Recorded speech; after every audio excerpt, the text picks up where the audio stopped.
so glad we're all here to remember Jim.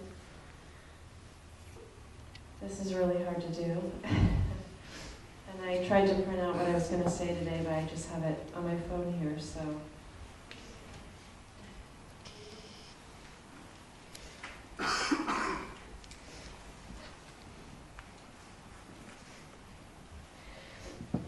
My brother was my partner in childhood. He was my partner in play, and he was the partner in the difficulties of growing up.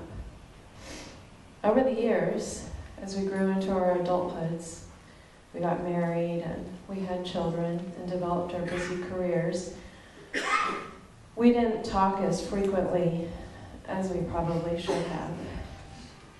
But over our lifetimes, when we saw each other, we knew each other as the windows into our childhoods. Sometimes we would tell stories, looking back on the puzzle of our lives, and trying to figure where we'd come from and why we had become who we were, the good and the bad. He still frequently called me by the childhood nickname only he called me, Meliska, instead of Melissa. It was nice to have a nickname only he called me, and that he carried into our adult years. I was happy that he didn't stop using that nickname. When I think about Jim and his personality as a child, he was the same his entire life. He didn't like to sit still. In fact, when I was looking through the old photographs to bring them here today, it was hard for me to find very many where Jim wasn't running and it wasn't a really blurry photo because he just didn't like to sit still. He was an explorer, a scientist, and an adventurer. Not necessarily the type of explorer that needed to travel to faraway places to find new things. He would find treasures and new worlds with a magnifying glass and just a little bit of sun and a pile of leaves. He would take apart an old radio to see how it worked. He was always looking for the new parts of things and the parts less frequently explored. He had a deep curiosity about how things worked and how to take them apart. He was very smart. I think so smart it made him a little bit listless and naughty at times.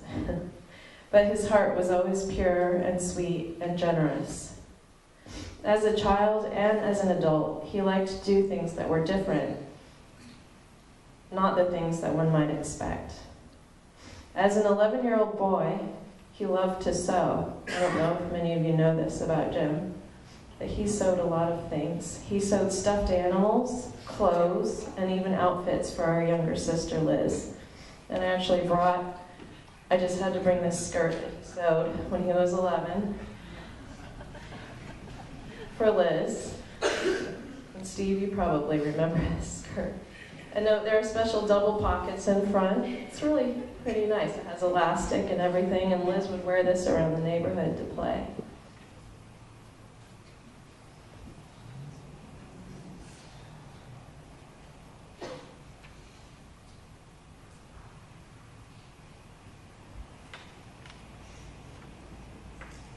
His naughty side would come out at places like slumber parties, where all my friends were in 6th grade, when he would take out his pet tarantula, and he liked to see the girls scream as he held it close to their faces.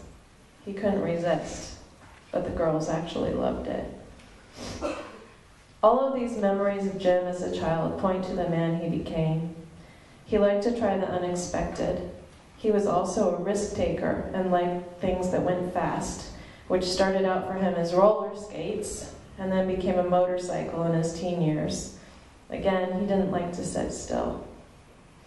About 10 years ago, Jim told me he was going to learn to play a musical instrument because he'd heard that it keeps a person's brain sharp when they learn new things.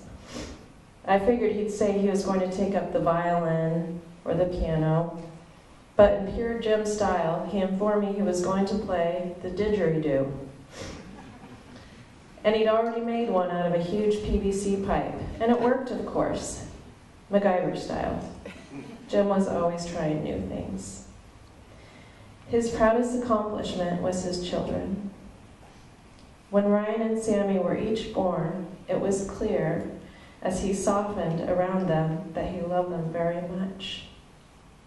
He was a natural dad in many ways. Jim's tough guy side softened when he was around his kids. He was like a big, gentle, fun bear. I know he would be so sad to know that he's left them much too soon, like we all are. It's impossibly hard to sum up Jim's life in these few minutes and convey how much we'll miss him. I'm grateful I got to spend so much of my life with Jim as my brother. I'm very lucky for that. And we all have our moments with Jim that we're lucky to have spent with him. He was at his heart a very good man, a sweet man, and a kind and generous soul. I will miss him very much. I know we all will.